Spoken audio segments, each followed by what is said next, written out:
Hello friends, स्वागत है आपका मेरे YouTube channel all is gold stories में। और आज की कहानी है कि राजा जनक ने सीता स्वयंवर में अयोध्या आमंत्रण क्यों नहीं भेजा था। तो चलिए शुरू करते हैं। श्री राम जी अपार गुणों के समुंदर हैं, क्या उनकी कोई था पा सकता है।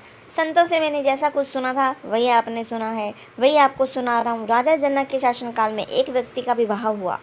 जब वह पहली बार सर सवर कर ससुराल के लिए चला तो रास्ते में चलते चलते एक जगह उसको दलदल मिला जिसमें एक गाय फंसी हुई थी जो लगभग मरने के कगार पर थी। उसने विचार किया कि गाय तो कुछ देर में मरने ही वाली है तथा कीचड़ में जाने पर मेरे कपड़े खराब हो जाएंगे। अतः उसने गाय के ऊपर पैर रखकर आगे बढ़ गया। जैसे ही वह आगे बढ़ा, गाय ने तुरंत दम तोड़ दिया और श्राप दिया कि जिसके लिए तू जा रहा है उसे देख नहीं पाएगा, यदि देखेगा तो वह मृत्यु को प्राप्त हो जाएगी। वह व्यक्ति अपार दुविधा में फंस गया और गो शाप से मुक्त होने का विचार करने लगा। ससुराल पहुंचकर दरवाजे के बाहर घर की ओर पीठ करके बैठ गया और यह विचार कर कि यदि पत्नी पर नजर पड़ी तो वह अनिष्ट नहीं हो जाए।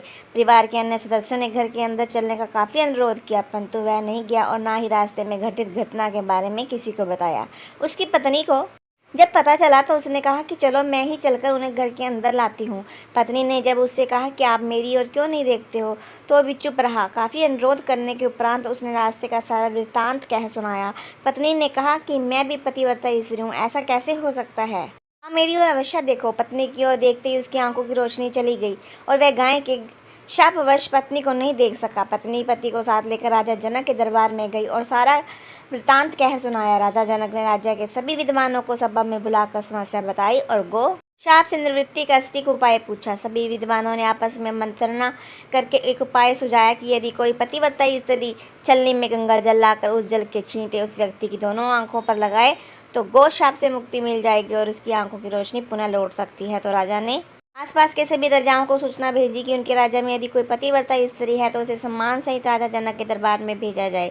जब वह सूचना राजा दशरथ अयोध्या नरेश को मिली तो उसने पहले अपनी सभी रानियों से पूछा। प्रत्येक रानी का यही उत्तर था कि राजमहल तो क्या, आप राज्य की किसी भी महिला, यहाँ तक कि झाड़ू लगाने वाली जो कि उस समय अपने कार्यों के कारण सबसे निम्न श्रेणी की मानी जाती थी, से भी पूछेंगे तो उसे भी पतिव्रता पाएंगे। राजा दशरथ को इस समय अपने राज्य की महिलाओं पर आश्चर्य हुआ और उसने राज्य की सबसे निम्न मानी जाने वाली सिपाही वाली को बुला भेजा और उसके पतिव्रता होने के बारे में पूछा। उस महिला ने स्वीकृति में गर्दन हिला दी। तब राजा ने यह दिखाने के लिए कि अयोध्या का राजा सबसे उत्तम है, उस महिला को ही राज सम्मान के साथ जनकपुर को भेज दिया। राजा जनक ने उस महिला की पूर्ण राजसी ठाट बाट से सम्मान किया और उसे समस्या बताई। महिला ने कार्य करने की स्वीकृति दे दी। महिला छलनी लेकर गंगा किनारे गई और प्रार्थना की, हे गंगा माता, यदि मैं पतिव्रता हूँ तो गंगा जल की एक बूंद भी नीचे नहीं गिरनी चाहिए। प्रार्थना करके उसने गंगा जल की छलनी में पानी पूरा भर लिया। पाया कि जल की एक बूंद भी नीचे नहीं गिरी। राजा दरबार में उपस्थित सभी नर नारी यह दृश्य देखकर आश्चर्यचकित रह गए तथा उस महिला को उस व्यक्ति की आंखों पर छींटे मारने का अनुरोध किया और पुनः राज सम्मान देकर काफ़ी पारितोषिक दिया। तब उस महिला ने अपने राज्य को वापस जाने की अनुमति मांगी तो राजा जनक ने अनुमति देते हुए जिज्ञासावश उस महिला से उसकी श्रेणी के बारे में पूछा। महिला द्वारा बताए जाने पर राजा आश्चर्यचकित रह गए।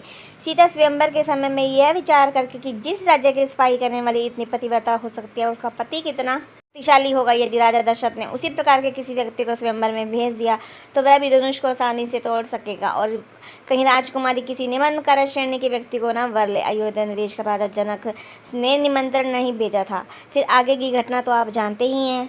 कि राजकुमार वन में विचरण करते हुए अपने गुरु के साथ जनकपुर पहुंच ही गए और धनुष तोड़कर राजकुमार राम ने सीता को वर लिया। जय Shri Ram, Radhe Radhe. Thanks for watching, please subscribe my channel. मिलते हैं नेक्स्ट वीडियो में।